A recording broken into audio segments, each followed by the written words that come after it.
Our programs offer many languages. Please visit suprememastertv.com/schedule. Nos programmes offrent plusieurs langues. Veuillez visiter suprememastertv.com/schedule. Nuestros programas ofrecen varios idiomas. Visite suprememastertv.com/schedule.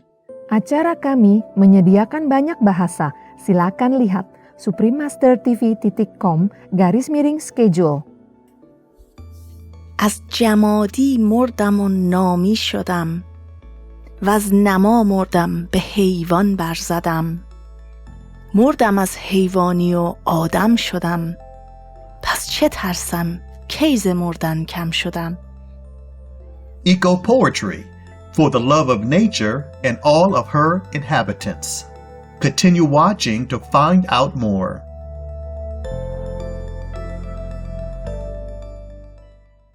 Vegan, may you live long, my friend.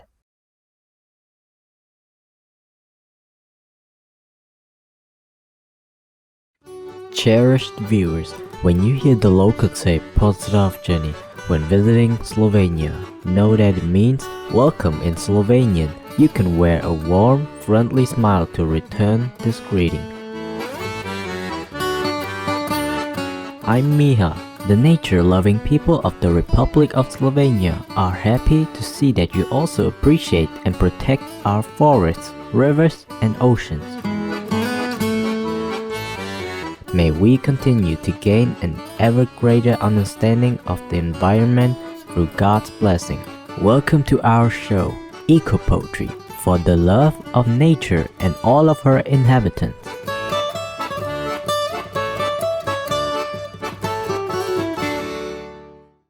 Ecopoetry sounds like a relatively new term of the Golden Age. By definition, it refers to a branch of nature poetry that observes the delicate and complex interrelationships among living things and their environment. For millennia, the beauty of the natural world has been an infinite fountain of inspiration for artists of all races and nationalities, who resort to poetry to express their love and appreciation of nature, and many of these verses survive to this day.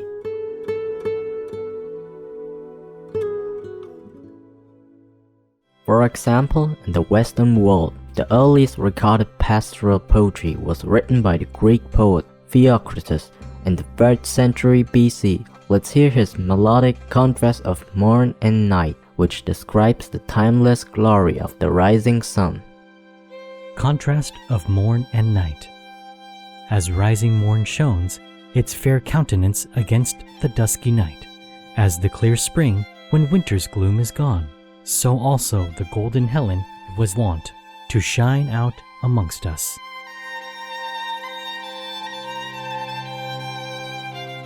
Theocritus was followed by the Greek bucolic poets Bion of Smyrna and Marcius in the 2nd century BC. They were in turn followed by the 1st century BC Roman poet Virgil, whose work had a lasting impact on Western literature.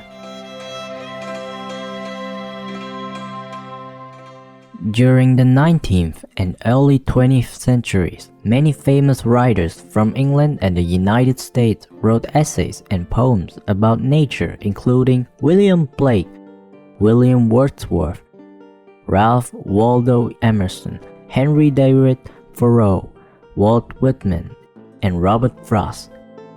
Nothing Gold Can Stay by Robert Frost is a well-known poem on nature that has a deep meaning. Nothing gold can stay. Nature's first green is gold, her hardest hue to hold. Her early leaf's a flower, but only so an hour.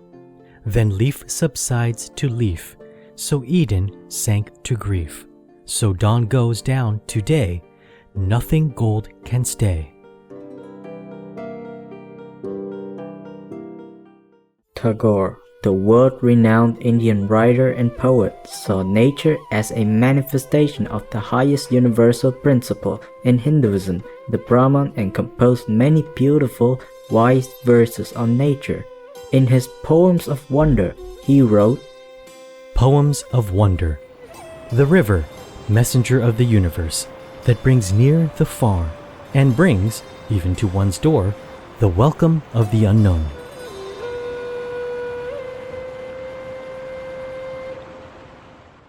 Wang Wei is one of the many Chinese poets of the 7th to 8th centuries AD who have left behind numerous poems on nature. With a still mind and keen observation, he describes the delicate moment when an egret takes off on a rainy autumn day. 栾家来，飒飒秋雨中，渐渐石榴谢。跳波自相见，白鹭惊复下。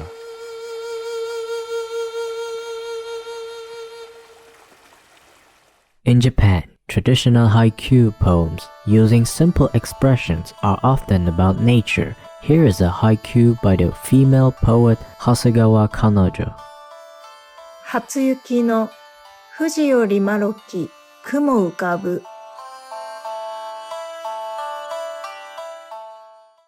Rumi, a venerated enlightened spiritual master of the Sufi tradition, wrote many poems that not only describe the beauty of nature but also inspire readers to seek higher meanings beyond. I Died as a Mineral is one of them. از جمادی مردم و نامی شدم و از نما مردم به حیوان برزدم مردم از حیوانی و آدم شدم پس چه ترسم کی ز مردن کم شدم حمله دیگر بمیرم از بشر تا برآرم از ملائک پر و سر و از ملک هم بایدم جستن ز جو کل شیء هالک لا وجهه بار دیگر از ملک قربان شوم آنچه اندر وهم ناید آن شوم پس عدم گردم عدم چون ارغنون گویدم که انا الیه راجعون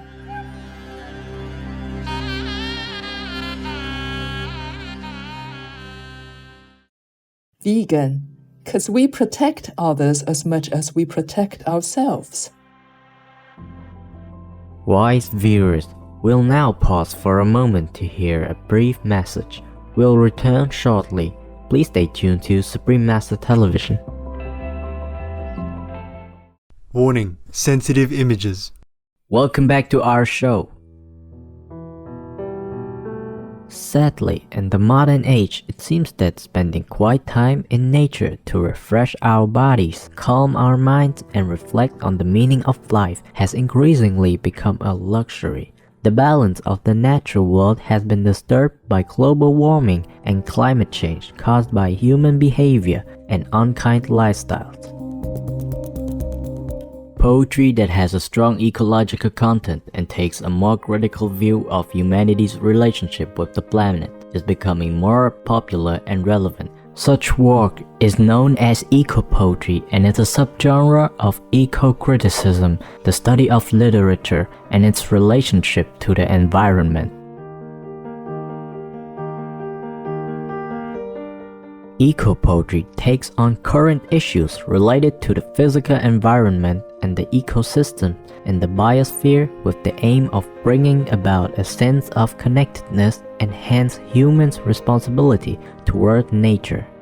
An ecopoem should be both environmental and environmentalist. The Dead Seal at McClure's Beach is an ecopoem written by multiple award-winning poet, essayist, and activist Robert Blythe from the United States. Goodbye, brother. Die in the sound of waves. Forgive us if we have killed you. Long live your race, your inner tube race. So uncomfortable on land, so comfortable in the water. Be comfortable in death then, when the sand will be out of your nostrils, and you can swim in long loops through the pure death, ducking under as assassinations break above you. You don't want to be touched by me.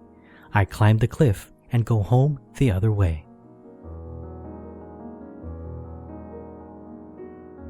The poem opens our eyes to really see the cruelty that humans are imposing on the people of the Seal Kingdom. Ibiwari Ikiriko, a Nigerian nature poet, lamented on the River Nun that has lost its previous pristine beauty due to environmental destruction in his oily tears of the Delta. Okara's silver-surfaced nun is no more. Now effluent, effete, sludge, silvered, its slop lumbers to the sea, rendering brackish zones barren, like poisoned ditch water. Many Latin American poets also expressed their environmental concern through their works. For example, the award-winning Mexican poet José Emilio Pacheco wrote about the plight of baboon people in this poem. I, the baboon, learned was that in every direction I took this world is bars and more bars. Everything I see is striped, like the bars of a tiger's pelt. They say somewhere there are free monkeys. I have seen nothing but an infinity of kindred prisoners. Our beloved Supreme Master Ching Hai has also written several eco-poems such as Please Wake Up that express her deep sorrow and concern about the current state of our world and call for people to be good stewards of Mother Earth and all of our animal people co-inhabitants.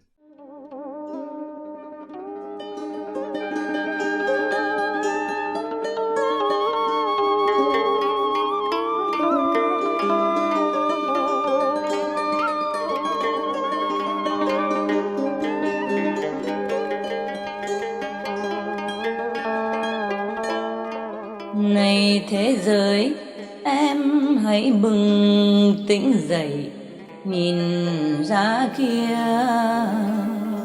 sông nổi ngổn ngang sâu. Rừng dậy chết vẫn non mòn suối cạn, chút linh hồn rồi cũng sẽ về đâu. Này đại địa, xin bớt cơn quằn quại, cho lễ này cũng cạn với đêm thâu. Này biển hồ, hãy đừng với sóng nhạc, cho con người còn hy vọng ngày sau.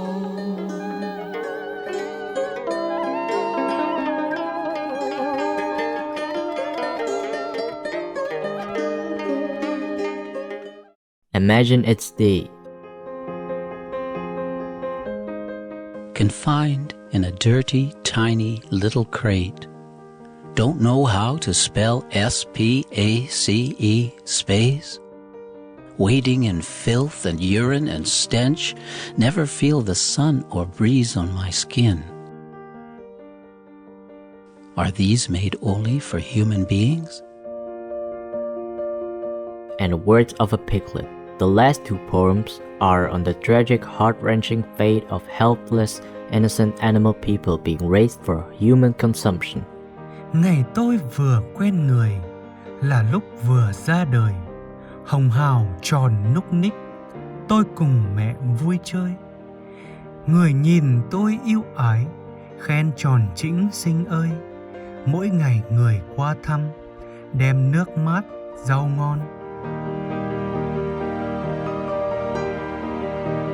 Supreme Master Ching Hai's poems are powerful tools to awaken people from their slumber. She once revealed the effect of one of her poems after it was aired on Supreme Master television. But television they watch again and again, and it probably imprints in their mind to be, a spiritual practitioner. Maybe slowly, maybe quickly, but that's what it is.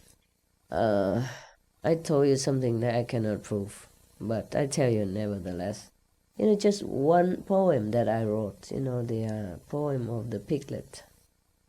130,000 people turned into vegetarian. For good, huh? And then we continue with that, huh? Okay? Ecopoetry courses are now being taught at various universities. In the UK, ecopoetry competitions are held to raise awareness, gain insight, and evoke concern about the pressing environmental issues we're currently facing.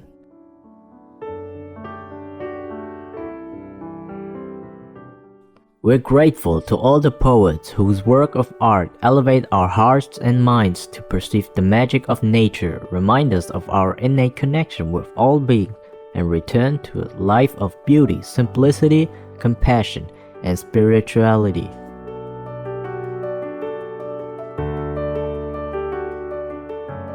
Peter said, I live on olives and bread, to which I rarely only add vegetables. Saint Clement of Alexandria, vegetarian. Virtuous viewers, thank you for your company today during Ecopoetry for the love of nature and all of her inhabitants. Up next is If You Plant It, It Will Grow with Nafsika Antipas, vegan, part 2 of 2, right after noteworthy news. May heavenly wonders and fulfillment illuminate your spirit. Our programs offer many languages. Please visit suprememastertv.com/schedule and suprememastertv.com/AJAR.